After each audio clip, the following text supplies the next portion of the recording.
वा, छान छान. पादलास तू इथेच. अरे इथंच म्हणजे काय? म्हणजे काही मॅनर्स असावेत ना आयुष्यात. आणि हा कोणत्या लेवलचा कॉन्फिडन्स आहे तोंडावर पादण्याचा. किती घाणेरडी सवय नॉर्मलाइज करून ठेवली आपण. अरे त्यात काय रे एवढं, नॅचरल असतं ते.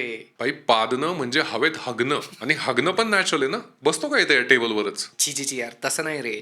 धरून ठेवणं अनहेल्दी असतं माहितीये खूप. तुला आयुष्यभर नाही धरून ठेवायचंय. एक्सक्यूज मी म्हण आणि वॉशरूम मध्ये जा, बाल्कनीत जा, बाहेर निसर्गात जा हवा सोडायला. इथं माझ्या नाकाचे केस का जाळतोय? हो यार, ते पण बरोबर आहे. मित्रांसोबत पण सगळे जेव्हा एका रूम मध्ये एन्जॉय करत असतात तेव्हा एक गांडूळ मोठ्याने पाहतो आणि हसायला लागतो. सगळे अनकम्फर्टेबल होतात. पण काय करणार? कोण बोलणार? अरे जरा तुझं ढुंगण 2 मिनिटं बाहेर घेऊन जा आणि सोड ना, तुला काय धूर सोडायचा आहे तो. इथं पार्टीचा का मूड उदास करतोय?